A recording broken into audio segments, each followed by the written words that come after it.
Engkau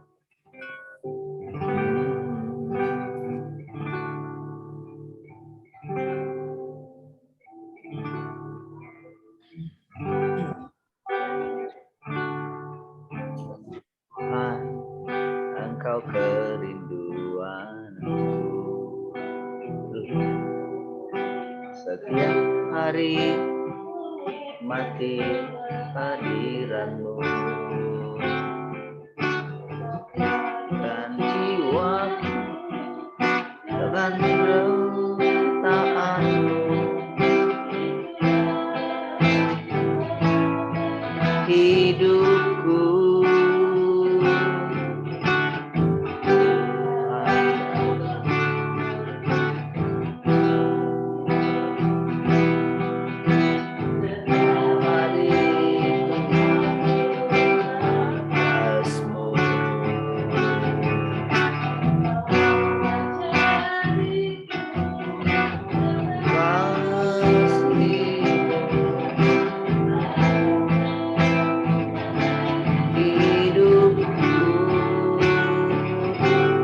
terima kasih Tuhan, terima kasih Tuhan, mari dalam hidupku,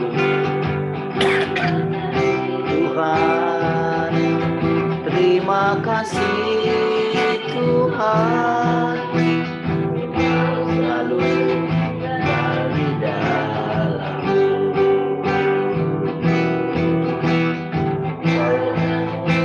aman bersama. Dari awal saya Tuhan, Engkau mana nikmati kehadiranmu, puaskan jiwaku dengan ketaataanmu,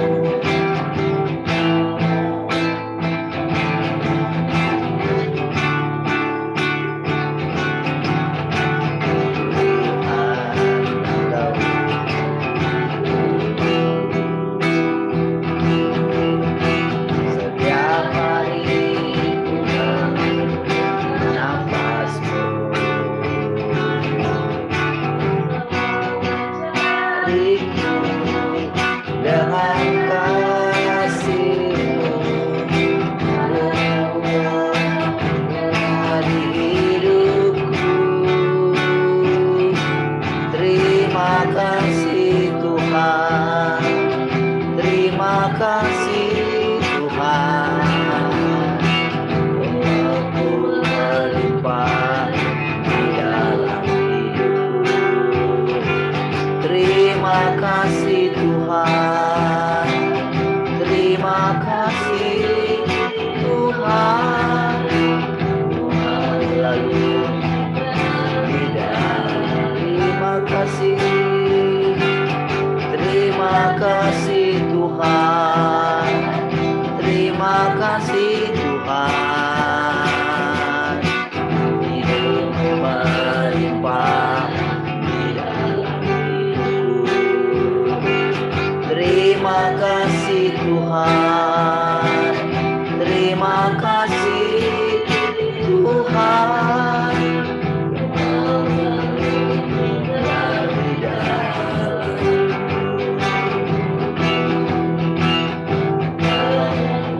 aman bersama. Sekali lagi dari awal. Tuhan, Engkau berdua, setiap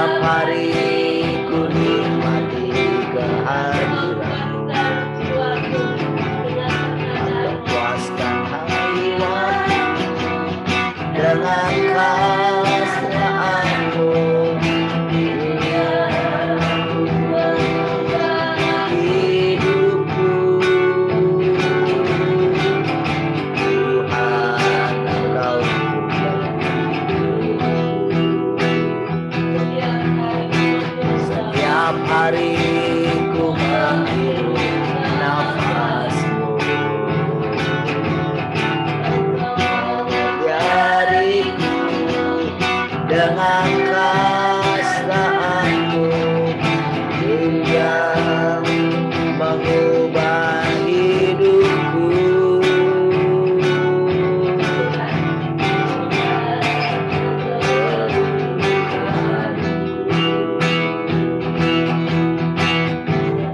Mari ku memulai kelahiran-Mu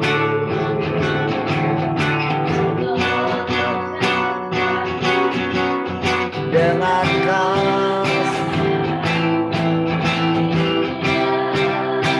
mengubah hidupku. Terima kasih.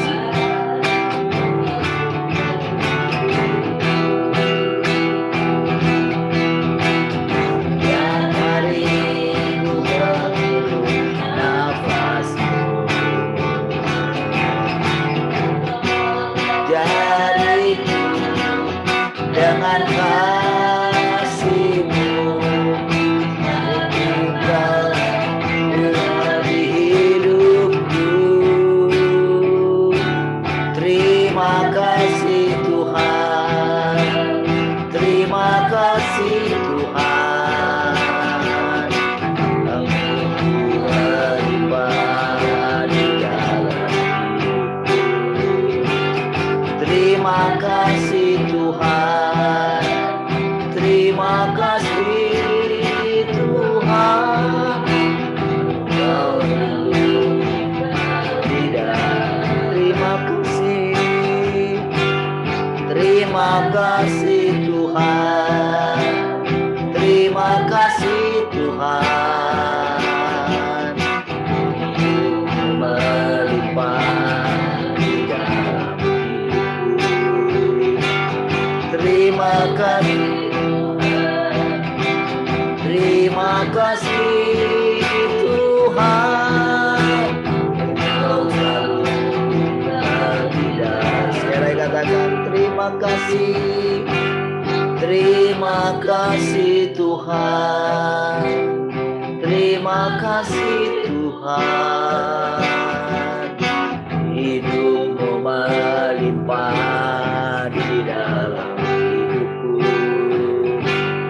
Terima kasih Tuhan, terima kasih Tuhan, ku mau selalu tinggal di dalam.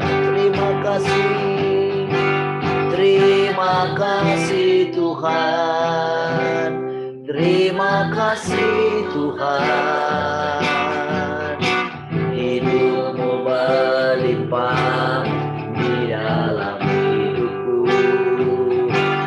Terima kasih Tuhan, terima kasih Tuhan, ku mau selalu tinggal di dalam. Karena ku aman besar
Sekali katakan ku rindukan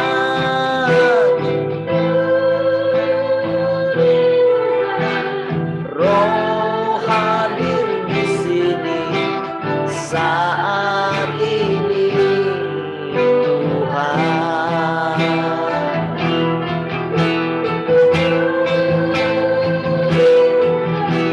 Roh-Mu mengurapi saat ini.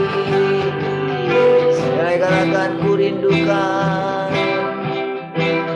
ku rindukan Kau hadir di sini saat ini Tuhan. Ku rindukan Roh-Mu mengurapi saat ini Yesus. Saat ini Yesus. Saat ini Yesus.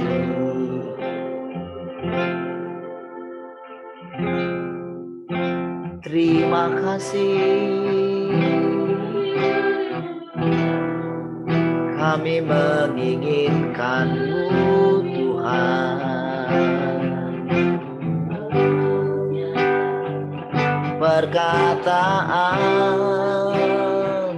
Perkataan-Mu Tuhan itu yang menghidupkan kami. Kami rindukan, kami menginginkan-Mu Tuhan, lebih dari segalanya. Engkau kerinduan kami Tuhan.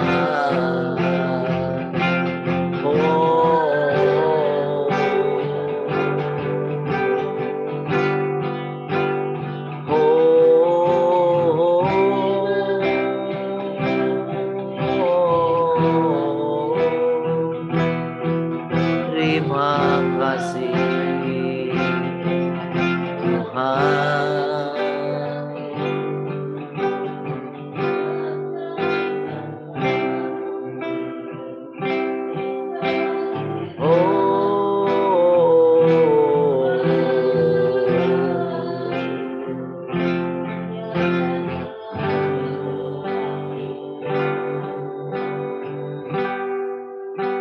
Di hadirat-Mu aku puas, di hadirat-Mu aku bebas, di hadirat-Mu ada terang kehidupanku, pernyataan kuasa kekuatan-Mu. Di hadirat-Mu ku datang, persembahkan lagu di hadapan Rajaku. Di hadirat-Mu aku puas, hadirat-Mu aku bebas, di hadirat-Mu kehidupanku, pernyataan kuasa kekuatan-Mu. Di hadirat-Mu persembahkan lagu di hadapan, di hadirat-Mu, di hadirat-Mu.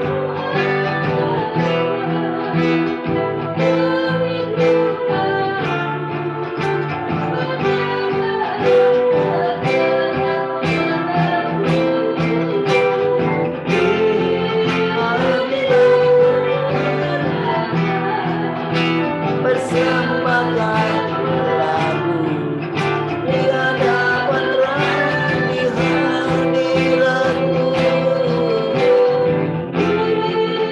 Hadiratmu ada terang kehidupanku, pernyataan kuasa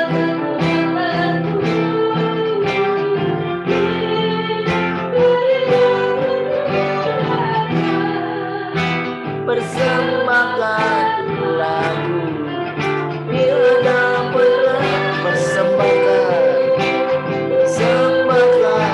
lagu di hadapan persembahkan lagu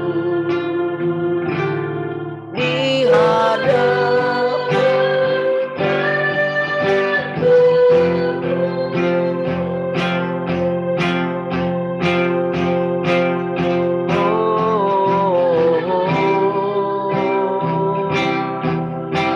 persembahkan seluruh hidup kami Tuhan.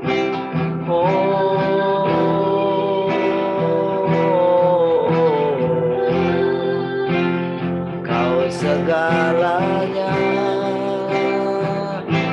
Kau segala-galanya Tuhan.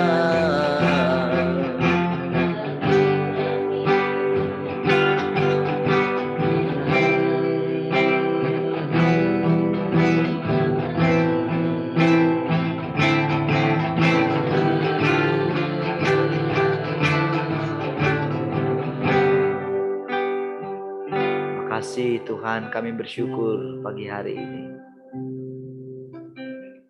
Oh, kami tenangkan hati kami di hadirat.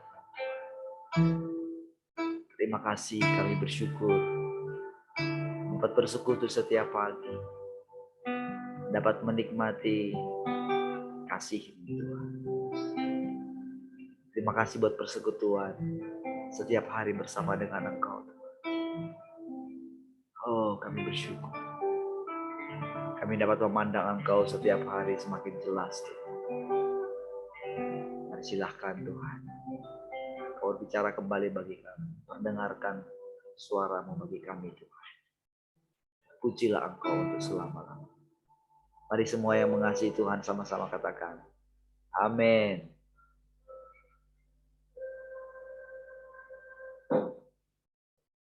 Baik, shalom semua, selamat pagi.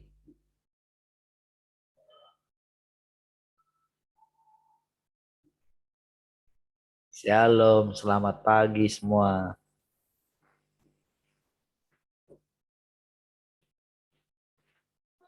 Shalom, selamat pagi semua. Halo, selamat pagi semua.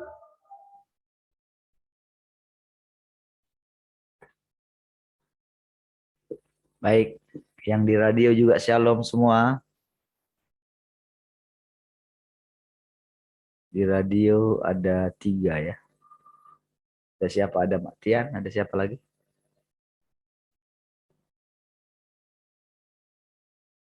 Baik. Puji Tuhan. Adakah yang mau cerita pagi ini? Silahkan. Yang mau share. Yang mau berbagi kesaksian juga boleh.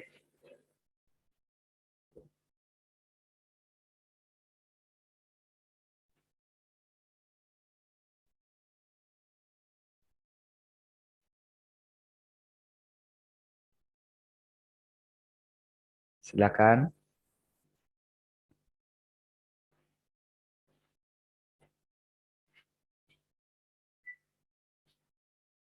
Tak adakah? Waduh.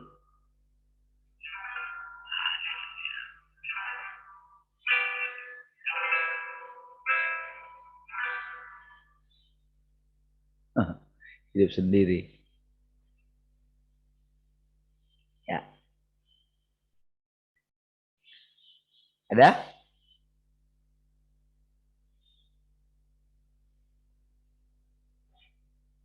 Tak adakah? Baik, kita lanjut ya. Oke.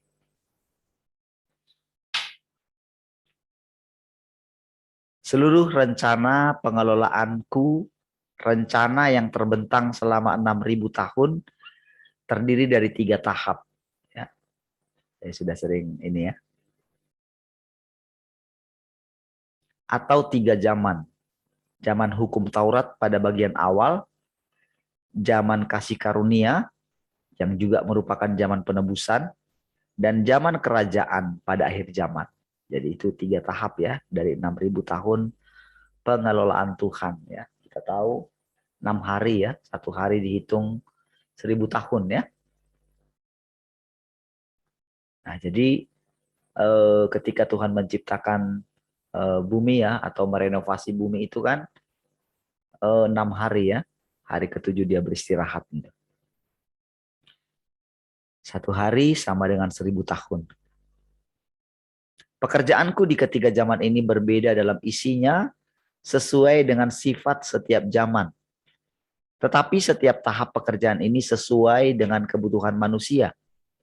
Atau lebih tepatnya, setiap tahap dilakukan sesuai untuk mengatasi tipu muslihat yang iblis gunakan dalam peperangan yang telah kulancarkan melawan dirinya. Ya, tentu saudara, kita mesti mulai mengerti apa arti peperangan itu ya. Jadi peperangan bukan seperti hanya yang ada misalnya peperangan yang ada di dalam Alkitab ya. Peperangan langsung apa ya? Kalau di dalam Perjanjian Lama itu kan asli peperangannya kan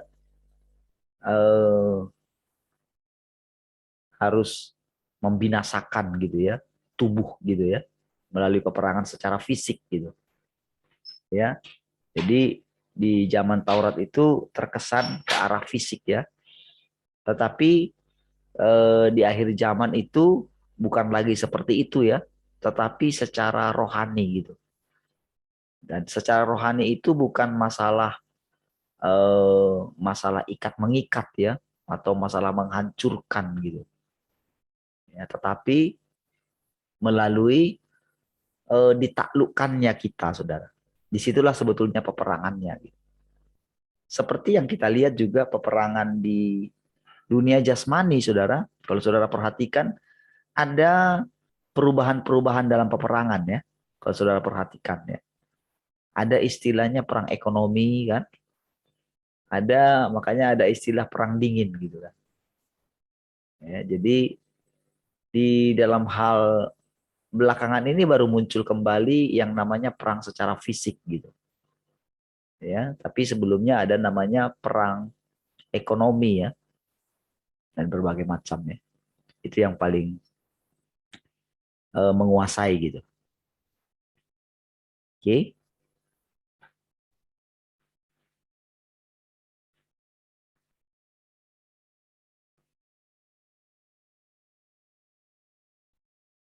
Tujuan pekerjaanku adalah untuk mengalahkan iblis, untuk mewujudkan hikmat dan kemahakuasaanku, untuk menyingkapkan semua tipu muslihat iblis, dan dengan cara demikian menyelamatkan seluruh umat manusia yang hidup di bawah wilayah kekuasaan iblis. Kenapa saudara musuhnya itu bukan manusia ya, tapi iblis itu? Karena memang ketika pertama kali diciptakan ya, jadi ketika jadilah ini gitu. Jadi itu kan sekalian langsung terjadi, itu untuk menggambarkan, mengeluarkan apa yang ada di dalam diri Allah.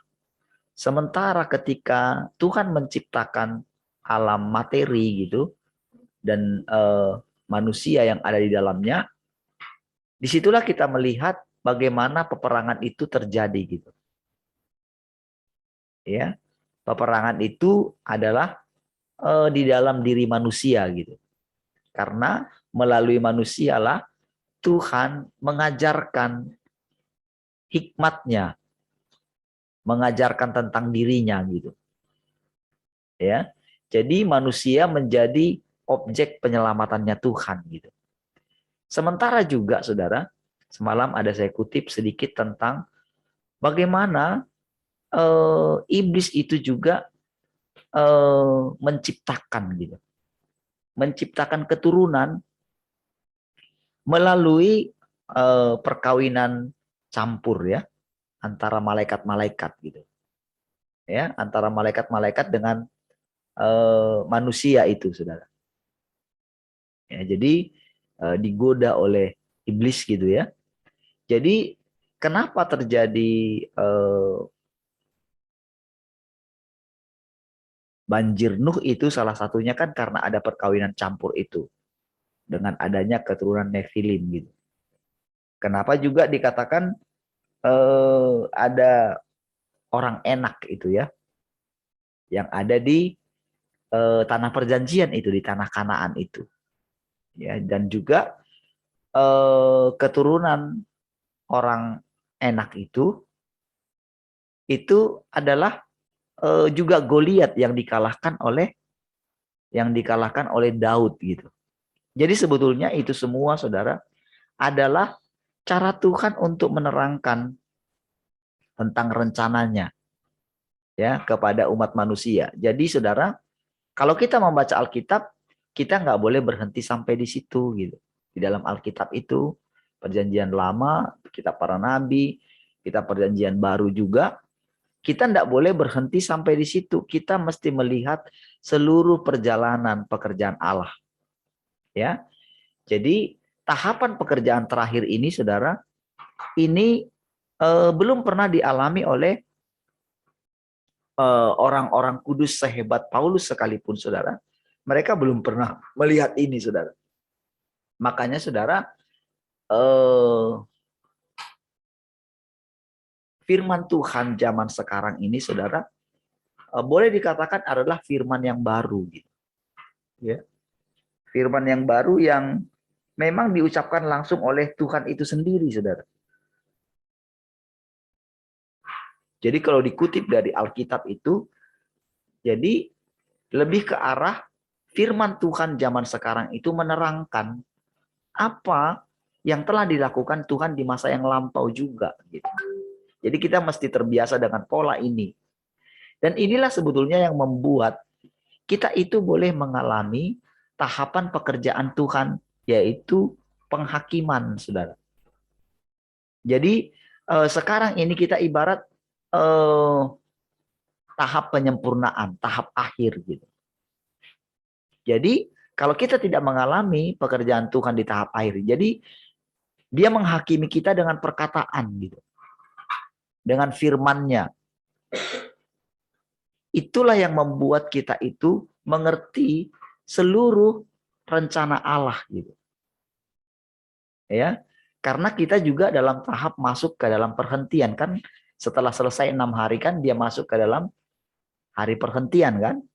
Jadi dia berhenti dari segala pekerjaannya.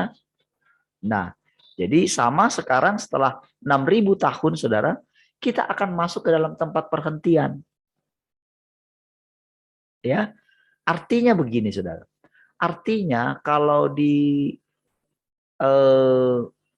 kan Tuhan mengakhiri di pasal 28 dari kitab Matius kan, pergilah, jadikanlah semua bangsa muridku, katanya kan. Nah, perkataan ini, Saudara, tahukah Saudara?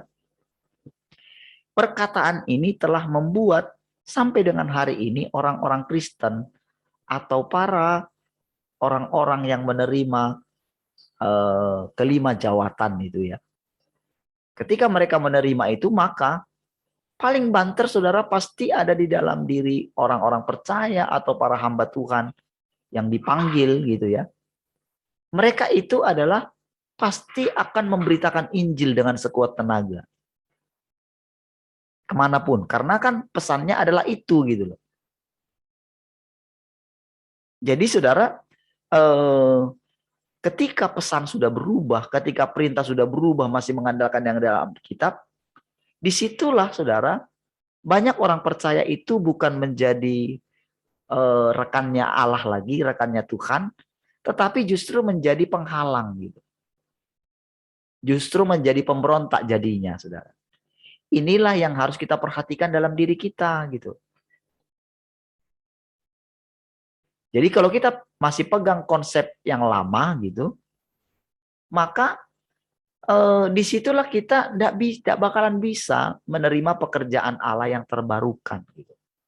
Padahal saudara, kalau kita tidak menerima Tuhan yang sudah datang kedua kali, maka nanti akhirnya kita akan meratap, akan dilemparkan ke tempat yang gelap gitu loh. Bahkan puncaknya dilemparkan ke neraka gitu loh. Jadi ketika dilemparkan ke neraka pun, saudara, kenapa dikatakan kekal? Karena selama tidak mau menerima pekerjaan Tuhan, maka akan mengalami siksaan yang kekal di situ. Siksaan jiwanya tersiksa sekali. Tersiksa dengan apa, saudara? Dengan segala pencapaian-pencapaian yang ingin dicapainya di bumi ini, saudara. Dengan segala ambisinya. Baik, saudara, masalah nafsu daripada manusia itu sendiri, saudara. Saudara, dia akan terus mengejarnya, tapi sebetulnya tidak akan pernah menemukan kebahagiaan itu. Jadi kebahagiaan itu semu gitu. Jadi saudara, siksaannya adalah ketika tidak bisa lagi mendapatkan hidup gitu. Saudara bisa bayangkan, saudara, dengan sekarang, saudara, mereka yang tidak mau susah, tidak mau menderita gitu. Kenapa orang-orang itu gampang sekali akhirnya mengikuti semua apa yang dipaksakan oleh dunia ini, ketika dia tidak mau melawan dari awal gitu, padahal kan Tuhan sudah bilang harus rela kehilangan nyawa. Gitu. Maka ketika dia tidak mau rela kehilangan nyawa, maka ketika mulai disingkapkan, saudara. Jadi ketika dikatakan, ketika engkau melihat pembinasa keji katanya. Bayangan orang, saudara, pembinasa keji itu hanya sebagai pribadi gitu, yang kelihatan secara fisik.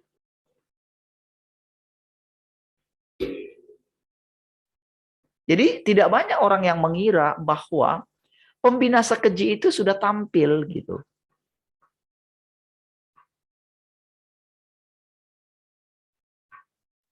Jadi pembinasa keji itu bukan sekedar membunuh tubuh gitu. Jadi itu ada tingkatannya gitu. Jadi ini juga sebetulnya sebagai satu hukuman. Disinilah sebetulnya ditampilkan wajah iblis yang sesungguhnya. Gitu. Jadi sama sebetulnya ketika sekarang Tuhan itu memperlihatkan wajah aslinya kepada kita. Jadi kalau dikatakan wajah aslinya itu bukan rupa gitu, bukan, saudara. Tetapi seluruh manifestasinya Allah itu sebetulnya, saudara. Ada sesuatu yang dikerjakan dalam hati saudara, dan inilah yang perlu saudara cari setiap hari.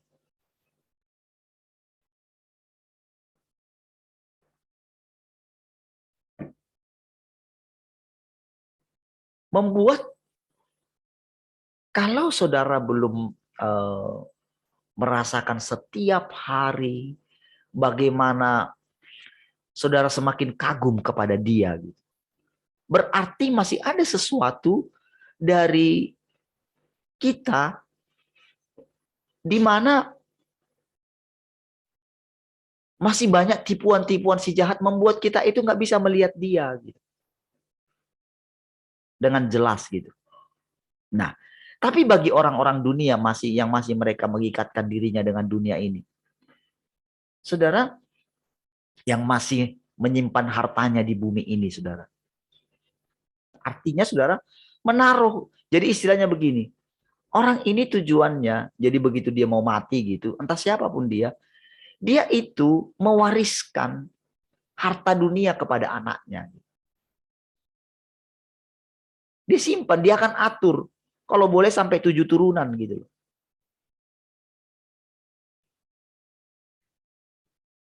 Nah, disinilah saudara kita melihat bagaimana ketika Tuhan menghancurkan dunia ini, saudara. Menghancurkan sistemnya. Jadi saudara, justru dengan bertambahnya pengetahuan, kalau saudara perhatikan, bertambahnya pengetahuan bukan membuat orang makin pintar, tapi membuat orang makin bodoh. Coba saudara perhatikan, seperti yang saya katakan tadi malam. Masa kadaluarsa bisa ditambah?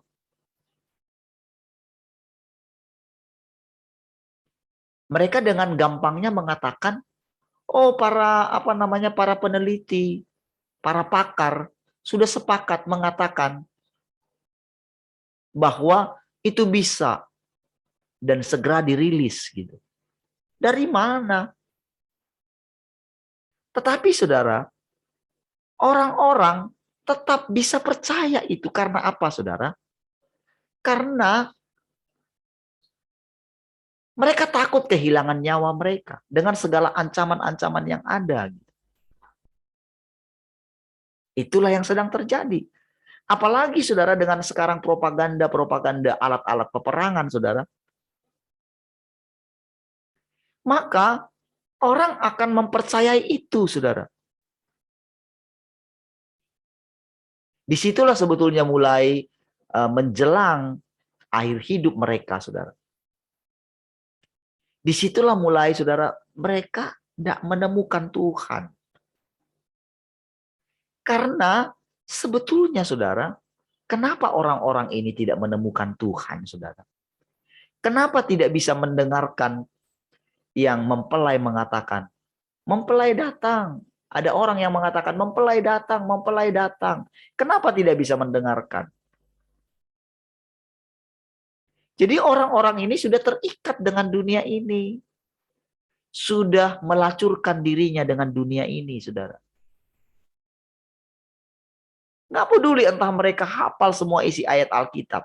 Justru, tahukah saudara, dengan pengetahuan mereka akan Alkitab, mereka telah menjadikan itu menjadi tameng mereka. Itulah yang sedang terjadi.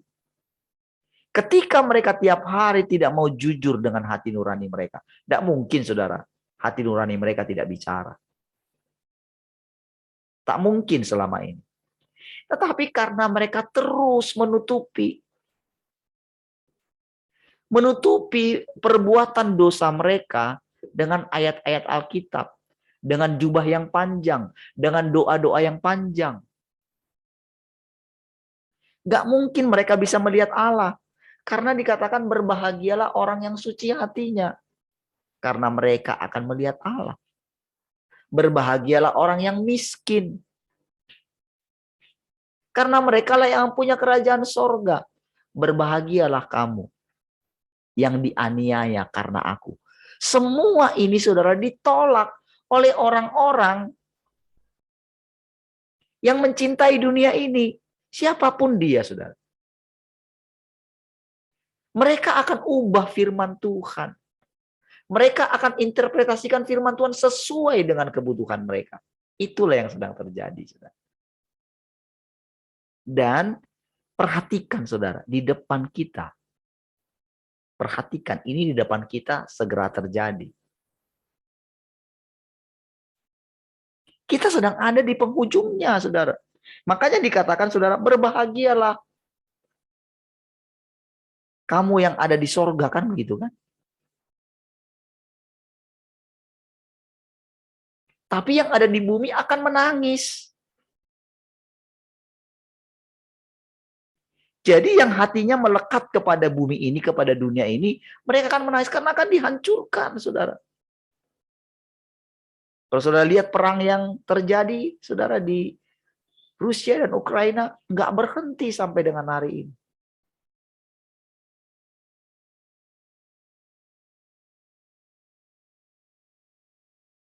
Semua punya harga diri, saudara. Dan itu akan meluas. Akan meluas sampai itu merembet kemana-mana. Kalau Indonesia, misalnya masih tetap memakai politik non-blok itu kan, dilema saudara, akan ketahuan saudara. Kamu ini nggak benar, kamu ini ternyata bukan kawan. Coba saudara perhatikan saudara, semua itu sebetulnya memakai itu politik kepentingan. Di satu sisi ingin ke barat, di satu sisi ingin ke timur gitu. Cari keuntungan gitu. Tetapi di pihak lawan dia mulai merilis negara-negara mana yang jadi sahabat kami. Nah, gitu. Dicoret gitu. Ini negara-negara yang ini nggak benar nih. Ada di dua kaki nih. Jadi benar-benar akan terjadi, saudara. Kemana? Di mana kamu berpihak? Di mana kamu berdiri? Harus menentukan sikapnya. Dan disinilah, saudara, mereka akan memunculkan senjata-senjata paling mematikannya. Tetapi mereka tidak tahu bahwa Tuhan mempersiapkan. Jadi dengan semua nanti saling perang satu dengan yang lain. Mereka bilang nuklir akan mematikan bla bla bla. Mereka tidak tahu ada langit di atas langit. Sebetulnya diam-diam sudah di dalam hati manusia itu. Sebetulnya diam-diam mereka mengatakan dalam hati mereka. Yang mereka menemukan sesuatu ya. Selalu mereka menemukan ada penangkal. Tahukah saudara siapa penangkalnya itu? Tuhan. Yang bekerja di dalam hati setiap manusia. Enggak bisa. Enggak bisa misalnya, oh Putin itu bilang, oh kapan saja bisa aku ledakkan. Enggak bisa. Mau mereka berusaha ingin memisahkan DNA mereka daripada Tuhan. Karena mereka sudah bisa buat itu di dalam binatang. Gitu. Mereka rusak gennya binatang. Gitu. Mereka mau buat itu terhadap manusia, saudara. Tapi tahukah saudara, ada sesuatu yang tak bisa mereka lawan. Hikmat Tuhan selalu di atas. Gitu. Dia bisa mengatasi semuanya. Nah, hikmat Tuhan itulah yang bekerja, yang sedang bekerja di antara umatnya. Disinilah ditampilkan umat Tuhan yang sesungguhnya. Disinilah saudara, Tuhan sedang menunjukkan apa yang dibangun manusia selama ini. Sebetulnya mereka sedang membangun kerajaan untuk iblis.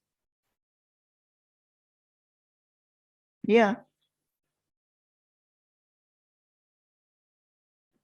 Mereka yang membangun kerajaan sistem. Makanya Tuhan katakan, rubuhkan bait suci ini.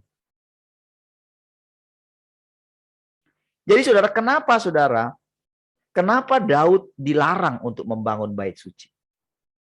Kenapa dilarang? Karena Tuhan tahu, suatu saat setelah habis generasi Daud ini, iblis akan masuk dan memerintah di sana. Dan memang itu yang terjadi kalau saudara perhatikan, saudara. Di gereja juga selalu demikian. Setiap kali ada kegerakan, selalu masuk. Makanya saudara, di penghujung pengelolaan Tuhan ini, maka Tuhan merubuhkan semua sistem yang dibangun oleh manusia.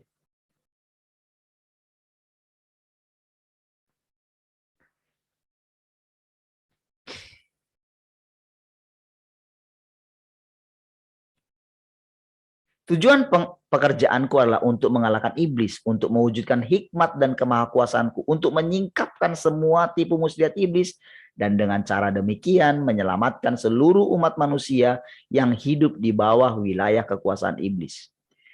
Tujuan pekerjaanku adalah untuk menunjukkan hikmat dan kemahakuasaanku, dan menyingkapkan kejahatan iblis yang tak tertahankan, Bahkan lebih dari itu, memungkinkan makhluk ciptaan untuk membedakan antara yang baik dan yang jahat. Ini yang sedang terjadi kalau saudara perhatikan. Kalau saudara mengikuti saudara perkembangan yang sedang terjadi di bangsa kita, itu terang-terangan saudara, terlihat saudara. Siapa sesungguhnya orang-orang itu yang tadinya itu berpihak kepada rakyat. Tetapi sekarang betapa kejinya orang-orang itu kelihatan dengan jelas. Kelihatan dengan jelas. Dan Tuhan sedang menyadarkan. Kalau kita melihat di bangsa kita ya. Jadi yang selama ini mereka sembunyikan, mereka yang diizinkan selama ini menguras, mereka yang bisa bersembunyi dengan mengatur hukum. Oh, Tuhan singkapkan semua, saudara. Mereka yang berpikir, tahukah saudara? Kalau saudara ikuti sedikit ya.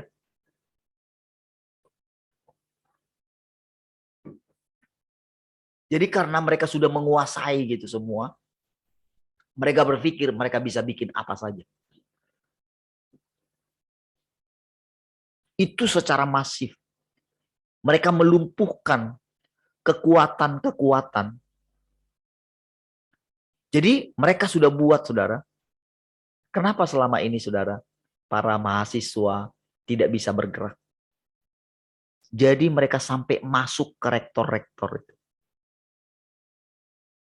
Mereka bisa buat sistem semua gitu, sampai mereka tidak bisa bergerak. Apalagi, saudara, dengan adanya suntikan itu, saudara. Sampai seperti itu, saudara. Tapi tahukah, saudara? Disinilah, saudara, di masa-masa sekarang ini, Tuhan menyingkapkan siapa iblis itu yang sesungguhnya. Dan memang, saudara, itu nggak tertahankan. Jadi begini, saudara. Jadi sama dengan di dalam kita seperti kita pelajari sebelumnya ya. Jadi sebetulnya dengan kita melihat Tuhan, dengan kita itu mengatakan kita mau memandang Tuhan, dengan kita itu semakin dalam bersekutu dengan Dia, kan terbongkar segala watak jahat kita kan. Spontan keluar. Kemarahan kita, kejengkelan kita, semua keluar.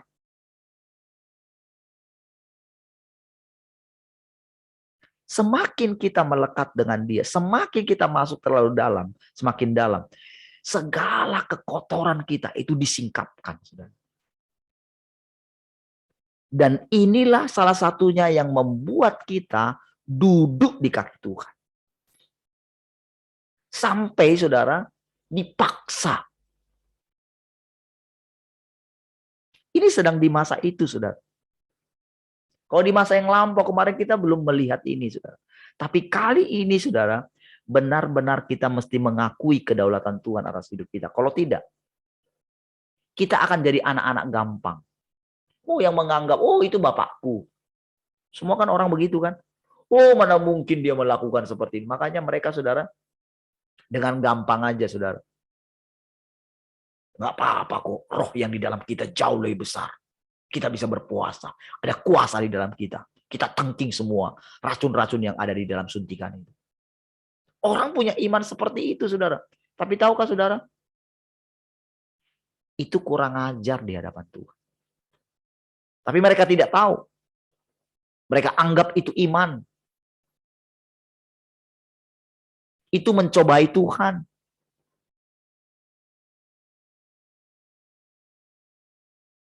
Jadi dengan mereka menerima sekali, enggak apa-apa kok. Kedua, enggak apa-apa kok. Ketiga, keempat. Sampai keenam, sudahlah. Mereka sampai kepada puncaknya. Mereka tidak mau bertobat lagi. Bertobat itu, saudara, oh memanggil nama Tuhan. Oh bukan itu bertobat, saudara. Bertobat itu mengakui kedaulatan Tuhan.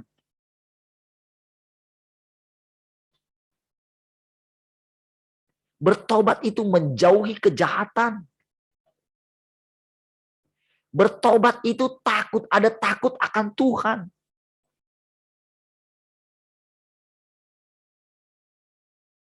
Menurut saudara, adakah takut akan Tuhan kalau dia memperkaya dirinya sendiri sementara dia melihat jemaatnya?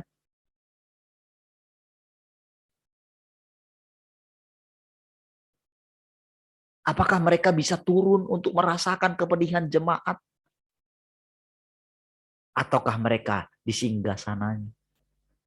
Bagaimana mereka bilang? Ketika dengan gampangnya saudara bilang, oh karena kita mesti berubah pikiran kita. Jadi ketika memberkati pernikahan, dia bilang kepada mempelai, dia harus punya ruangan sendiri. Tidak ada yang lain. Karena apa? Karena takut kan terhadap virus. Jangan mencobai katanya. Padahal orang itu pasti sudah menerima yang namanya katanya suntik kekebalan itu. Kok masih takut gitu? Memakai firman Tuhan. Tapi apakah mereka lupa? Bagaimana dengan jemaat mereka yang tak bisa seperti dia? Kalau dia melakukan seperti itu, pastikan jemaat yang ini saudara mati kelaparan. Sementara dia sudah jadi raja, semua umatnya itu mengumpulkan uang persembahan untuk dia. Semua disingkapkan, saudara. Apakah saudara pikir itu takut akan Tuhan? Oh, dengan namanya dia hamba Tuhan besar, kalau dia bicara mungkin. Pulanglah, bawalah berkat Tuhan. Disingkapkan semuanya, saudara. Apakah saudara bisa berdiam diri dengan melihat semua itu? Namanya, saudara, dipakai oleh orang-orang itu. Bukankah itu memalukan nama Tuhan? Berapa banyak, saudara, para umat Tuhan yang tertipu? Apakah Tuhan tidak melihat itu semua? Tuhan mendengarkan setiap teriakan orang-orang yang menderita.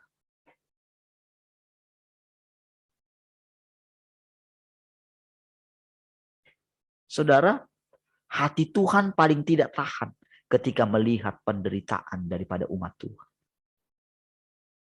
Makanya, saudara, dia segera mengakhiri. Jadi ketika saudara melihat, oh si ini, presiden ini begini, si orang ini begini. Lihatlah, keadilan Tuhan segera dinyatakan. Tetap tenang di hadapan Tuhan, pandanglah dia.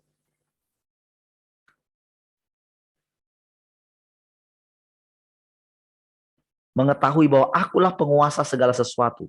Melihat dengan jelas bahwa iblis adalah musuh manusia, musuh yang hina dan jahat.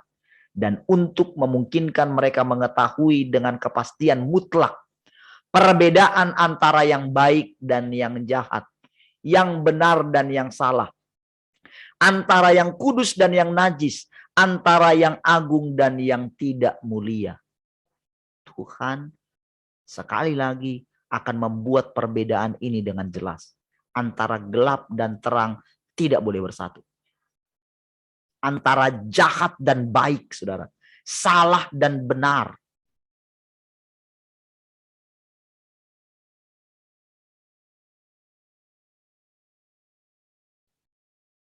Mesti dengan tegas dipisahkan, saudara. Dengan tegas Tuhan akan pisahkan.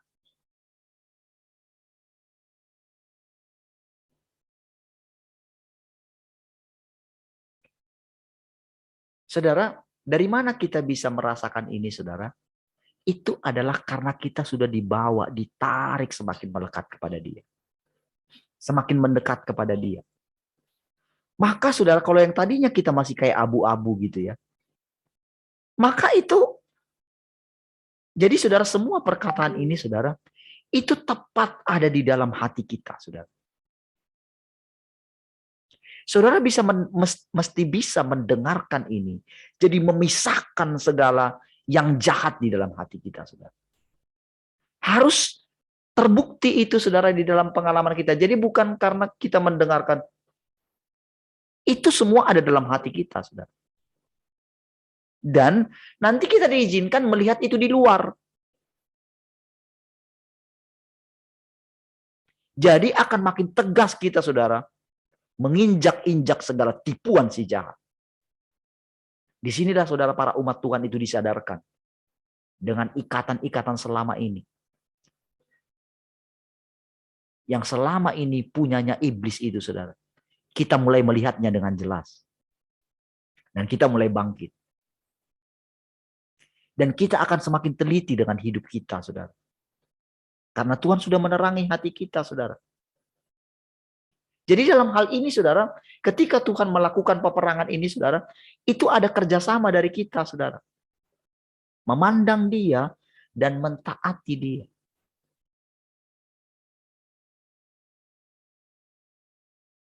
Saudara, dengan kita sekarang mendengarkan perkataan-perkataan ini saudara.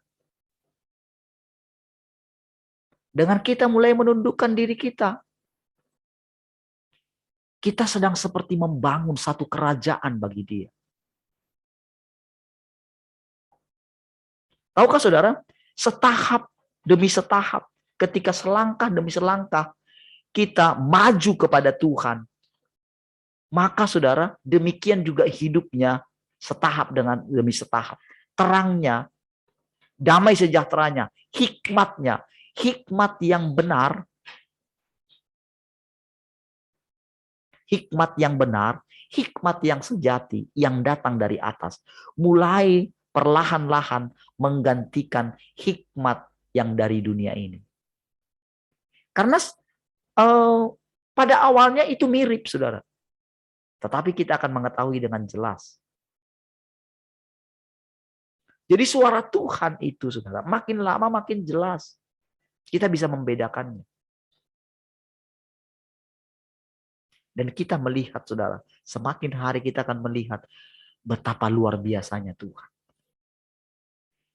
Sebelum kita melihat penyelamatan Tuhan di luar sana, saudara, maka kita akan melihat sendiri penyelamatan Tuhan atas diri kita sendiri. Atas keluarga kita, atas anak-anak kita. Kita akan melihat itu bekerja semua, saudara. Itulah upah kita setiap hari. Upah kita adalah didapatkan oleh Tuhan. Dan kita mendapatkan Tuhan. Oh, rahasianya, saudara. Dia nyatakan setiap hari, saudara. Tetapi bukan membuat kita itu, akan merasa diri kita lebih daripada yang lain. Bukan. Kita akan kenali itu, saudara. Kenapa kita bisa mengenalinya, saudara?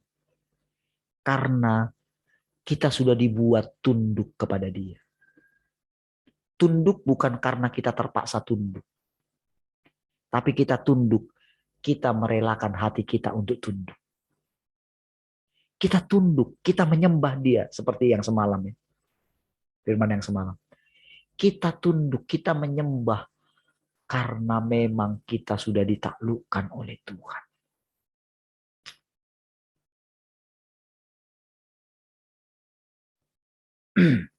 Dengan demikian, manusia yang bebal akan jadi mampu memberikan kesaksian tentang aku, bahwa bukan aku yang merusak manusia. Dan bahwa hanya aku sang pencipta yang dapat menyelamatkan manusia. Dapat menganugerahkan kepada manusia hal-hal yang dapat mereka nikmati. Dan mereka akan mengetahui bahwa akulah penguasa segala sesuatu. Dan iblis hanyalah salah satu makhluk yang aku ciptakan. Dan yang kemudian berbalik melawan aku. Jadi ini saudara, ini makin jelas nantinya. Jadi setiap orang yang paling bebal, yang paling jahat sekalipun. Ditaklukkan. Jadi yang ditaklukkan itu saudara adalah benar-benar saudara. Jadi ketika seseorang itu ditaklukkan. Jadi pada awalnya. Kalau selama ini mereka terus melawan, salah mengerti tentang Tuhan. Gitu. Lebih baik sama seperti orang Israel itu. Lebih baik kita kembali ke dulu. Wah enak makan bawang pre segala macam. Orang selalu pengen kembali ke situ. Ke hal-hal yang dulu. Jadi banyak orang tak kuat ketika melihat Tuhan itu menyatakan dirinya yang sesungguhnya. Mereka selalu pengen di masa-masa yang indah dulu, yang mereka katakan kasih yang mula-mula.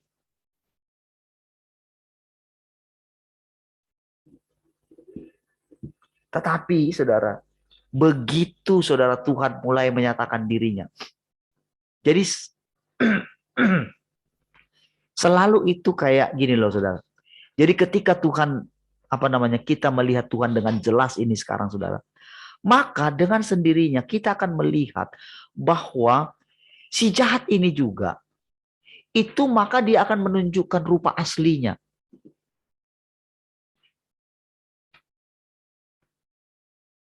Rupa aslinya akan semakin lihat. Jadi ketika kerusakan ada di mana-mana, disitulah orang mulai ketika sampai di situ, barulah mereka teringat kepada Tuhan. Ketika melihat dengan jelas rupa iblis itu, saudara. Kalau saudara perhatikan di bangsa kita, seperti itulah yang terjadi. Karena kelihatan dengan jelas.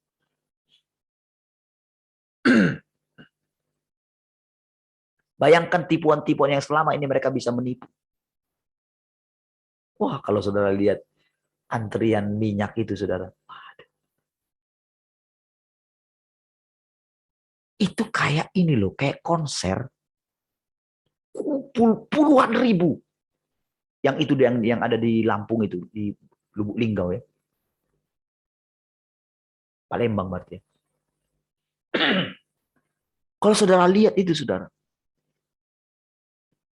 Ngantri minyak 1 liter. Beli lagi.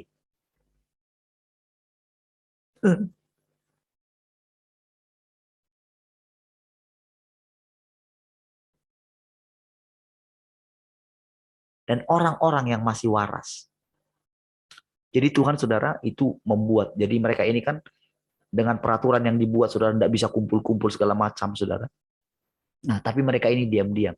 Tahukah saudara di dalam hati mereka orang-orang itu siap mati saudara. Tidak peduli. Karena apa? Jadi saudara-saudara mesti melihat bagaimana pekerjaan Tuhan. Tuhan yang membuat semua itu. Karena mereka masih punya sedikit hati nurani. Mereka mulai sadar saudara. Nggak bisa terus begitu. Dengan penindasan yang terjadi di mana-mana.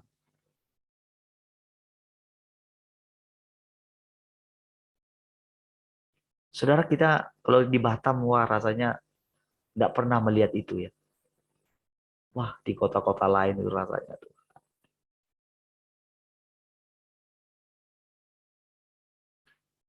Jadi saudara itu kan berimbas semua. Usaha-usaha kecil itu berimbas. Jadi ketika itu dinampakkan saudara, disitulah orang mulai sadar. Makanya kalau saudara-saudara lihat sekarang ya, orang-orang, kenapa ya para YouTuber-YouTuber ini kalau ngomong itu pasti ngomongin ayat-ayat duluan di awalnya gitu. Beberapa saya panjang dulu narasinya gitu. Karena apa saudara? Mereka sedang mencoba memaksa diri mereka. Supaya Tuhan itu berdaulat dalam hidup mereka. Karena apa saudara? Tuhan sudah memunculkan. Di saat seperti itulah kita sebetulnya. Kalau saudara lihat di dalam kitab nubuatan tentang kerajaan 1000 tahun, kan di situ kan akan masuk juga bangsa-bangsa. Kan sekali lagi saudara, sekali lagi bagaimana sebetulnya. Jadi dari kita yang mengalami pekerjaan Tuhan. Jadi ada orang-orang yang itu dari berbagai macam bangsa. Kenapa saudara sekarang kita itu saudara dalam hati kita nggak ada gap lagi kita dengan agama apapun saudara. Itu Tuhan yang buat saudara. Jadi kita sudah ditarik keluar dari bait suci kita masing-masing. Jadi ketika kita ada di lapangan, tidak peduli. Dalam hati kita, kita ikuti dorongan yang ada dalam hati kita. Karena apa? Tuhan ada di mana-mana. Tuhan bisa berbicara kepada agama apapun. Terhadap orang yang paling jahat sekalipun. Tuhan bisa mengubahkan hatinya. Itu kedaulatan Tuhan. Semua ciptaan Dia. Terhadap free thinker sekalipun, saudara. Tuhan masuk ke sana. Jadi saudara, inilah puncak di mana pembebasan para tawanan, saudara. Jadi Tuhan datang. Senyata kita merasakan dia, senyata kita punya pengertian bahwa Tuhan berdaulat di atas semuanya. Berarti saudara, Tuhan berdaulat atas siapapun. Termasuk atas iblis sekalipun. Yang adalah puncak daripada kejahatan. Ternyata dia cuma hamba Tuhan. Kalau selama ini kita ditipu oleh dia, sekarang waktunya kita menginjak-injak dia. Itu kata firman Tuhan. Artinya menginjak itu saudara, nggak boleh lagi dia di atas sini. Itu mesti di bawah kita injak-injak. Dia nggak boleh makan lagi saudara. Dia nggak boleh makan kita lagi saudara. Dia nggak boleh minum darah kita lagi saudara. Disitulah siksaan yang luar biasa. Selama ini dia menertakkan manusia saudara. Tapi sudah waktunya saudara. Setiap manusia kembali kepada Tuhan. Disitulah siksaan yang luar biasa atas si jahat.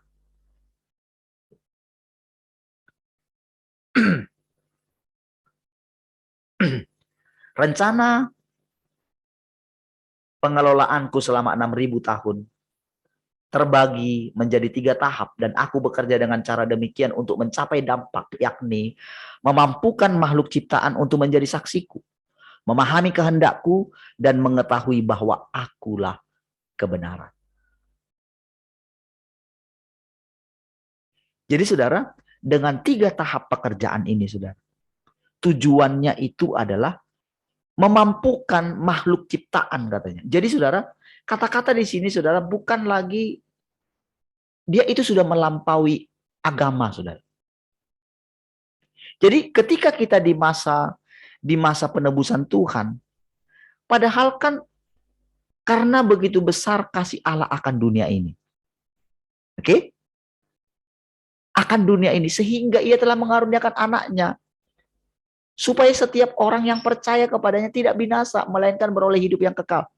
Tapi tahukah saudara, ketika gereja ini itu diterima oleh negara, maka ada yang namanya untuk kalangan sendiri. Tetapi tahukah, sekarang ini Tuhan mengembalikan bahwa Tuhan itu tidak mati hanya untuk orang Kristen. Jadi dia itu bukan hanya begini, bukan hanya dibaptis, pengertian orang selama ini kalau menjadi orang Kristen harus dibaptis secara selam seperti itu. Bukan. Kita sedang sampai kepada, kalau saudara lihat, kenapa orang-orang di perjanjian baru ketika jemaat mula-mula itu ada orang yang sudah mengalami Roh Kudus sebelum dibaptis selam. Sekarang ini orang buat prosedur. Harus ini dulu, harus ini dulu. Apalagi kalau di gereja lama, saudara. Kalau di gereja tertentu lagi, itu nggak bisa baca Alkitab loh. Harus pemimpinnya yang bisa menerangkan Alkitab itu. Mereka nggak bisa, dihalangi. Tapi satu orang Martin Luther itu menjungkir balikkan. Bayangkan di satu kampung yang kecil bisa menggoncangkan. Karena pada waktu itu saudara, gereja Katolik itu sudah menguasai seluruh dunia. Tapi di satu kampung yang kecil itu saudara, dia pakai seorang untuk menggoncangkan itu. Hanya dengan mengetahui satu kebenaran. Tapi balik lagi saudara, ketika agama Protestan itu juga semakin banyak, itu juga yang terjadi. Berulang. Jadi sekarang saudara, Tuhan datang sebagai Tuhan yang Maha Kuasa. Yesus itu hanya dikenal oleh orang Kristen. Sama dengan Yahweh, hanya dikenal oleh orang Yahudi. Selalu saudara, membuat kesombongan.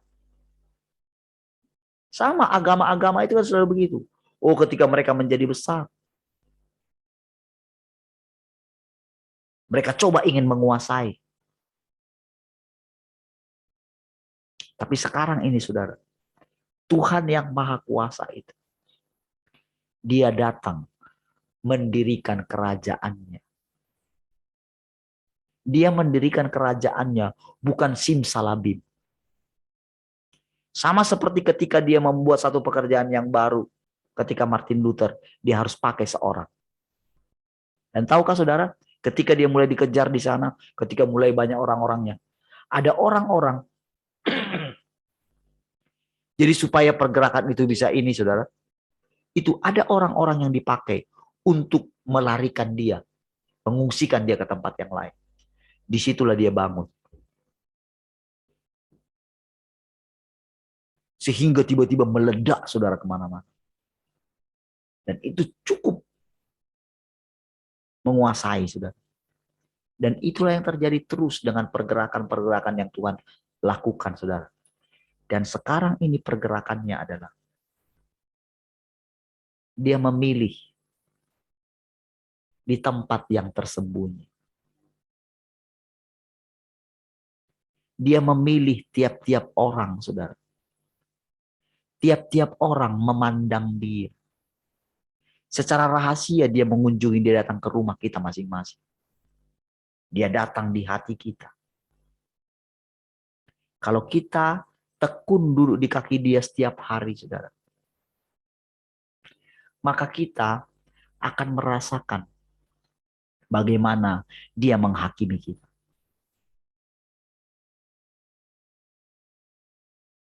Penipuan-penipuan selama ini dalam pikiran kita disingkapkan semua. Dia menaklukkan kita masing-masing. Masing-masing kita. Masing-masing kita. Dia kayak ceritakan semua. Dia tunjukkan masa lalu kita. Masihkah kita menganggap diri kita lebih? Masihkah kita pencapaian kita sampai dengan hari ini? Itu karena kita. Di tempat tersembunyi itulah Tuhan menyingkapkan bahwa semua karena pekerjaan Tuhan dalam hidup kita. Lalu saudara, dia mulai share, berbagi beban dengan kita. Maukah engkau memerintah bersama dengan aku?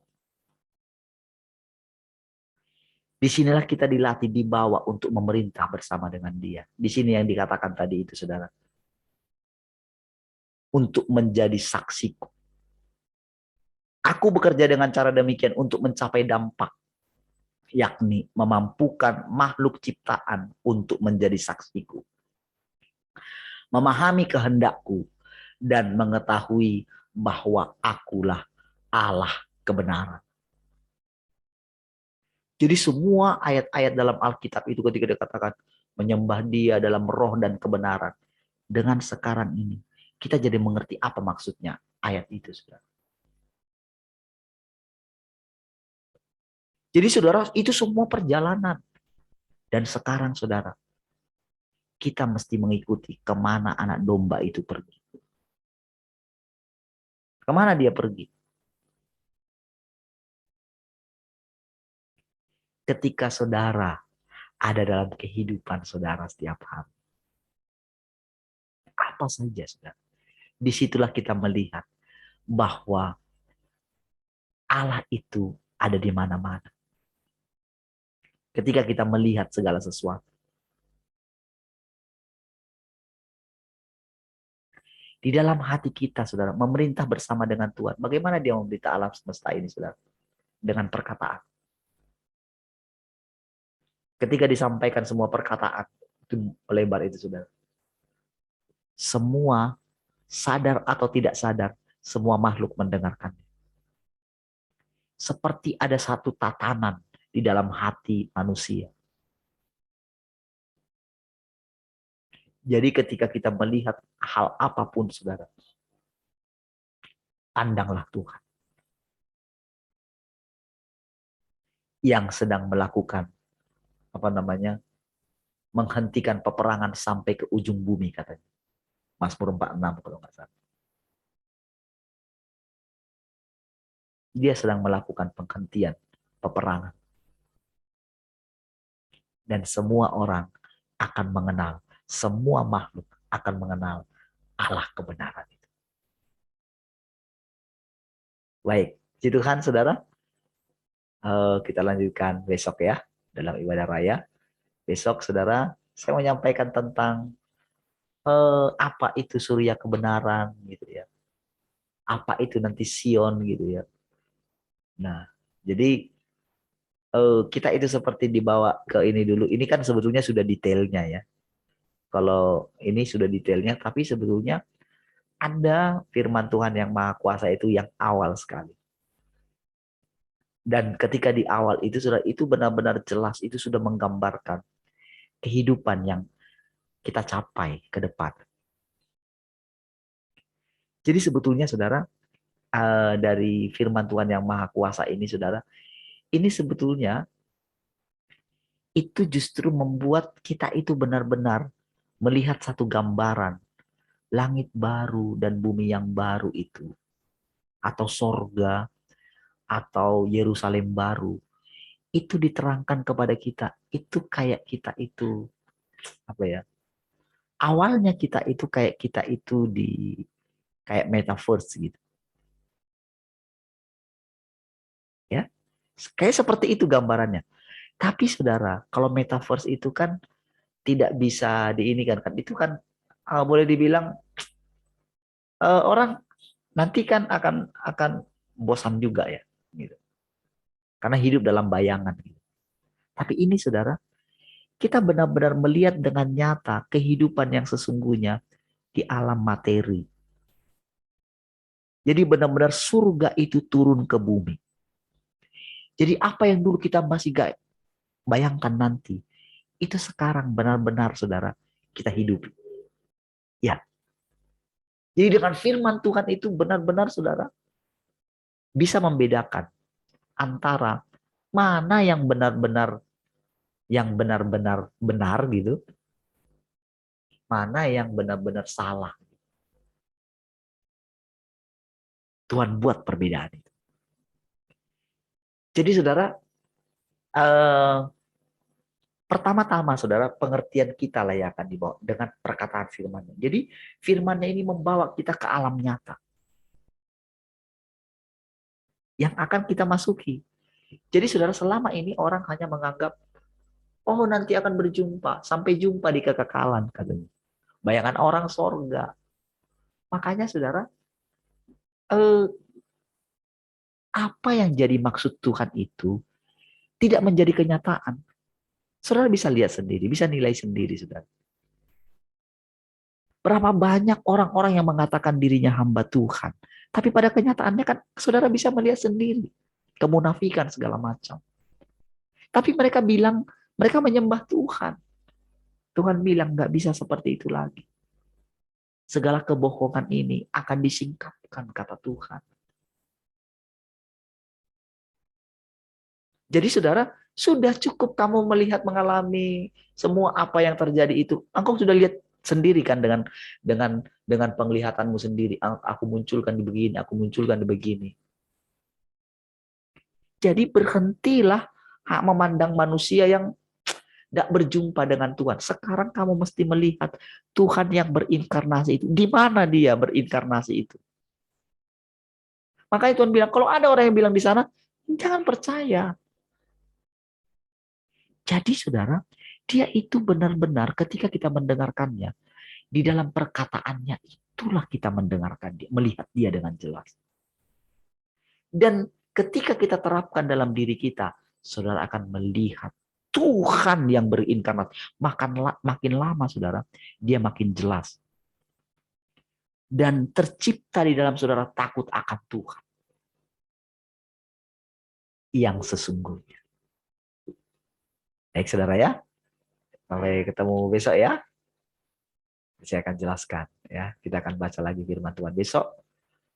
Wow. Puji Tuhan. Mari kita berdoa. Terima kasih Tuhan, bersyukur pagi hari ini buat segala perkataan-perkataan-Mu. Terpujilah Engkau Tuhan buat segala hikmat. Kami boleh makan daripada perkataan-perkataan-Mu Tuhan. Kami bersyukur Haleluya. Mari semua yang mengasihi Tuhan sama-sama katakan. Amin. Baik, puji Tuhan. Tuhan berkati semua. Shalom.